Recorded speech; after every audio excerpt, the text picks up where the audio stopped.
Sorry to bother you. Hey everyone, welcome back to the channel. As you may or may not know, I work from home full-time. I'm a full-time teleworker.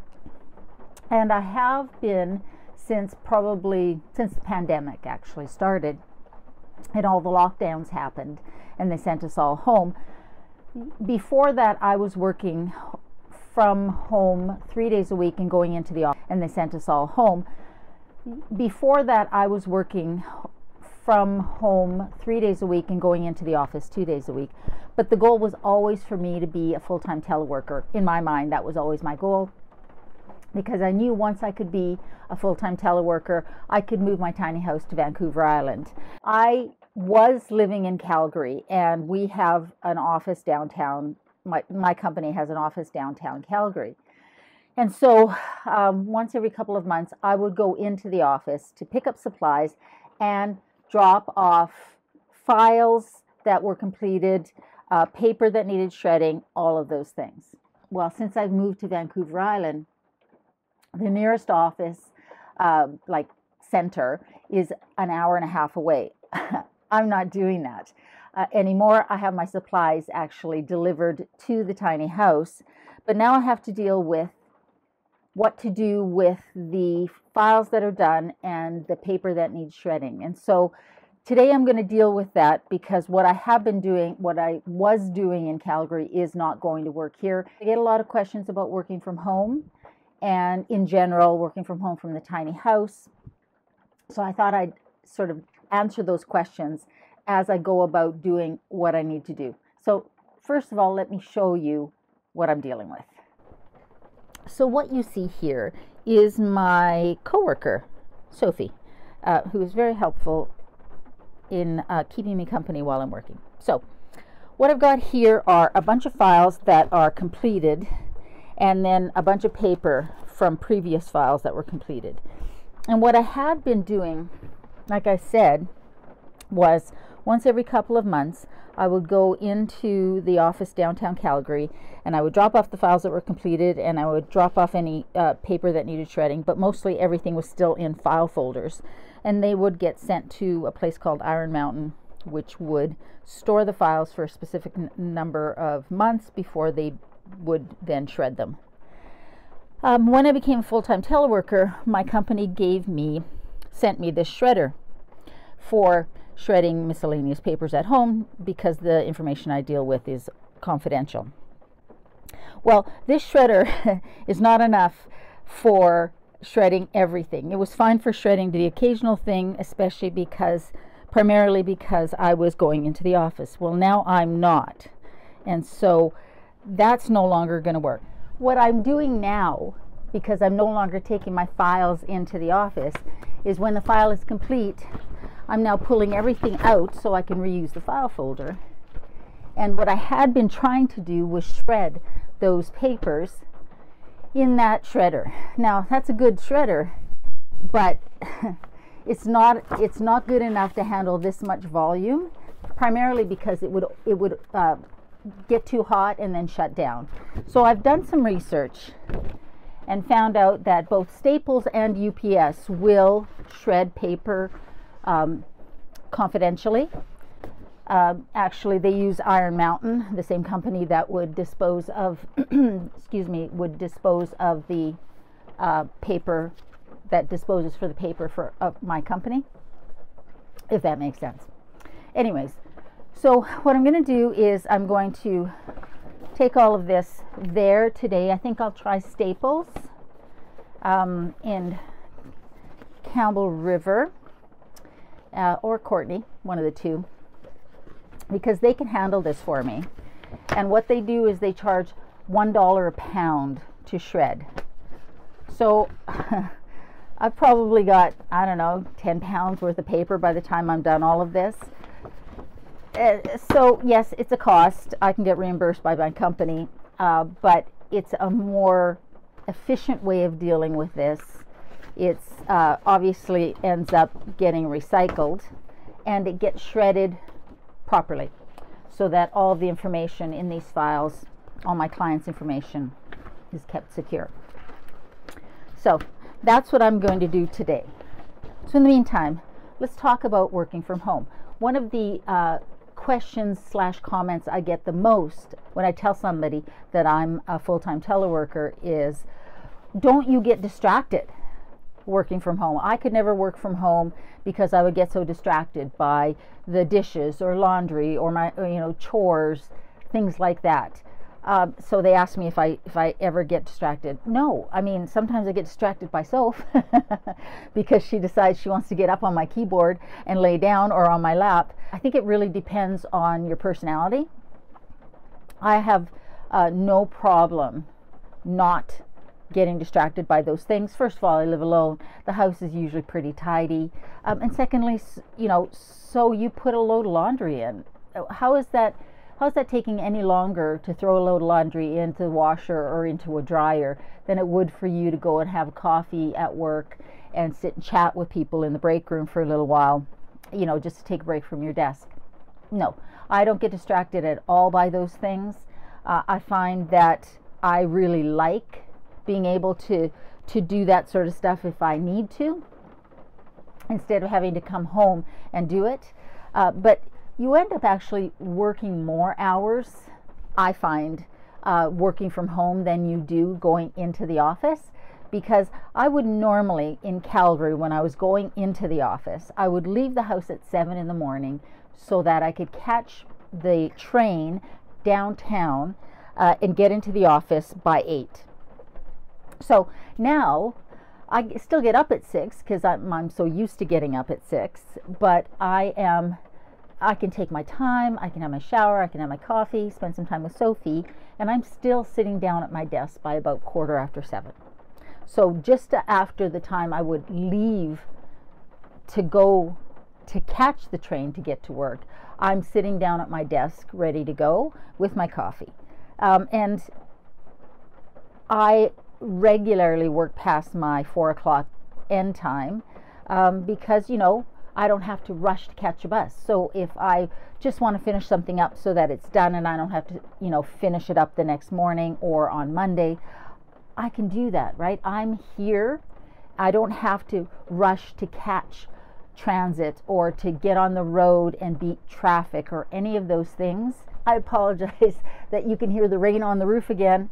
I swear it doesn't always rain here, and it was actually beautiful most of this week. But it's raining this morning.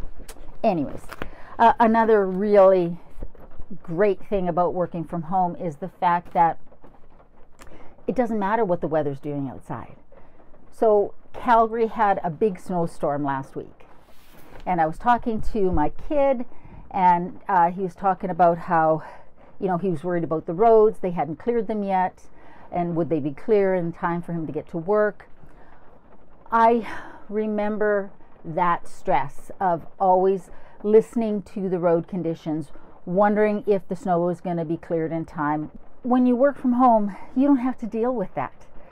I don't care what it's doing outside.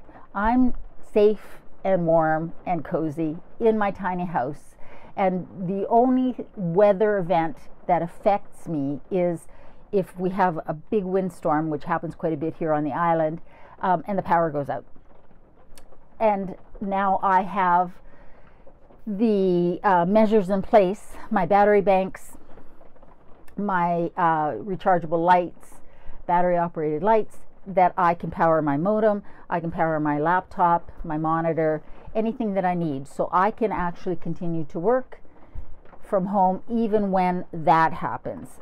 Also, the snacks are better at home, and the coffee is better at home. So I can make myself my good cup of coffee. I can have my snacks. I can make a hot lunch. I can cook something for lunch if I want to. What was the other one I was going to mention? It was right at the top of my mind. What was I going to talk about? Oh yeah. Another question that I get is, don't I get lonely working from home? Don't I miss the interaction, sort of the team spirit, being able to, be around my team members, things like that?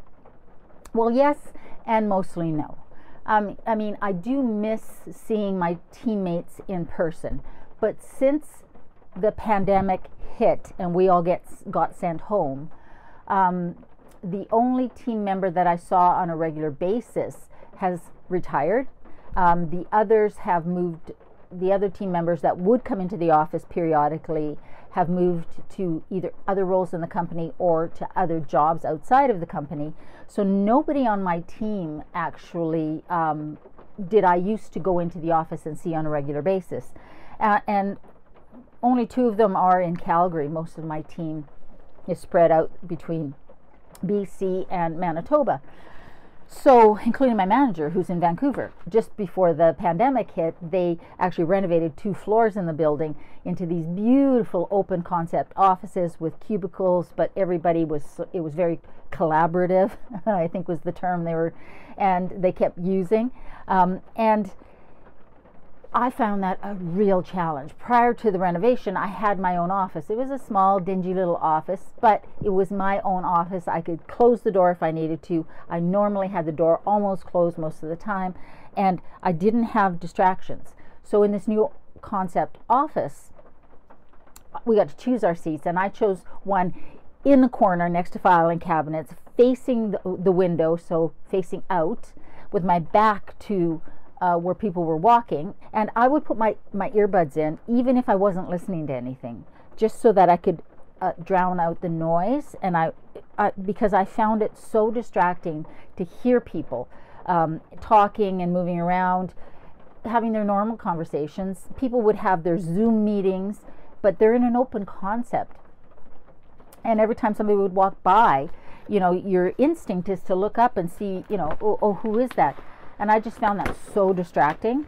So for me, working from home is so much better. I prefer to have my podcasts on and to, or listen to the radio, maybe some Christmas music right now, and focus. And it's so much more productive for me. I believe that in general, an extrovert would have a lot more of a challenge working from home full time.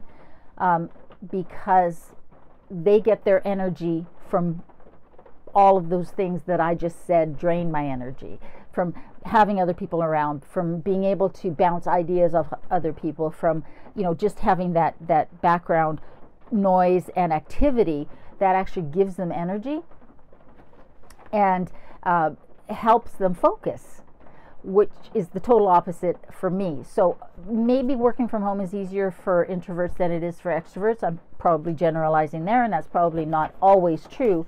But in general, I think it probably is true more often than not. And so working from home for me works out. It is so much better because I am more productive. I'm certainly much happier. I have joked with my manager that as long as my company allows me to stay remote, I'm never leaving, because I will never, ever go back into an office to work on a regular basis. Being trusted to do my job, being able to do it in a way that is the most efficient for me, is incredibly valuable and brings me such job satisfaction. I mean, I love the work that I do. And if you're going to ask me what I do exactly, I'm not going to tell you, but I work in financial services, and I work for a big company. And is that an ant or a spider? What is that? What was that? Look! What was that? I just saw a bug. What kind of a bug? Okay. Pause. It was a spider. I managed to get it loosely in some tissue and take it outside. I don't like spiders at all.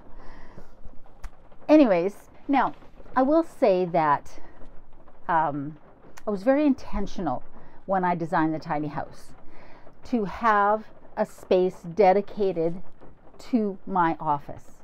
I don't have a separate room, but I have a separate section. I have a desk. I have a place for my big printer. I'll show some pictures and our video that I've taken over time, so you can see what I mean if you haven't watched those videos. I have a couple of videos on my work from home sort of setup. I'll link them down below.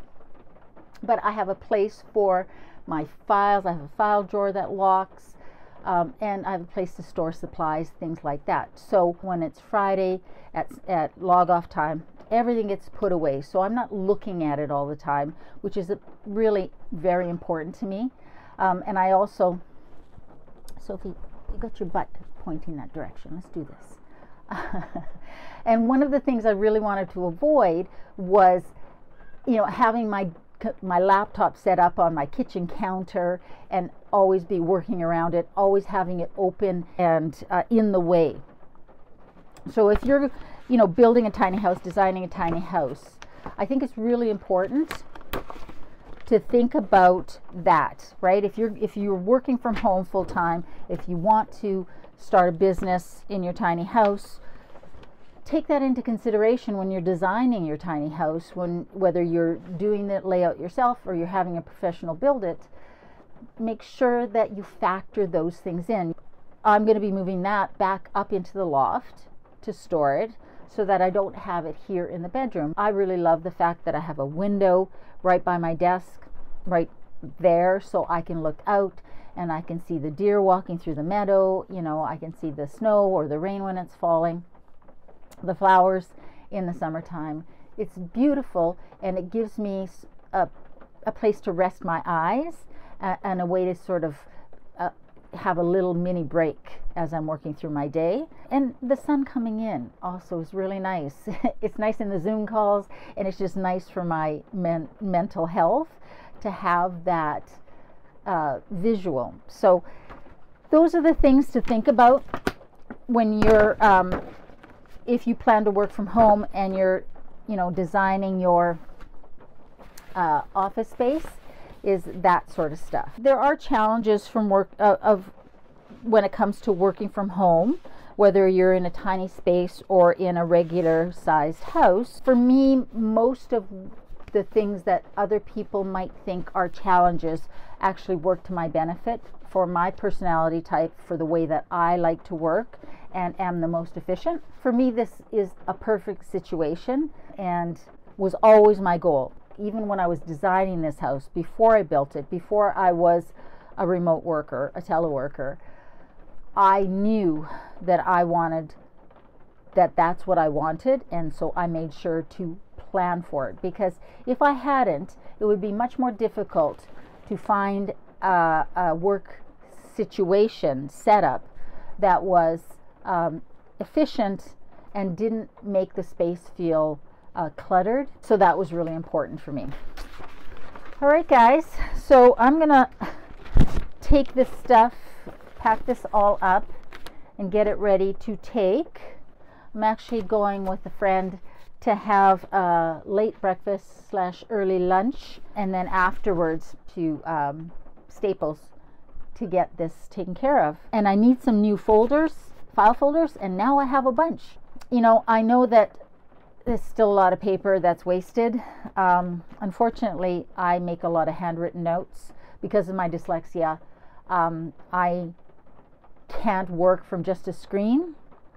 I have to print things out, highlight things, make notes on things. That's how I work, and so I do end up having to print a lot of stuff. That's where the recycling of the shredded paper comes in. So if you haven't already subscribed, please subscribe. It doesn't cost you anything, but it lets YouTube know that their content is of value to some people, and then it recommends it to more people, and it helps it grow, which is really awesome. To my Patreons, thank you so much. I really appreciate you guys. So anyways, guys, I hope you guys are doing well. I hope you're staying safe. Right, Soph? Remember, in a world where you can be anything, be kind. I love you, and I'll see you next time.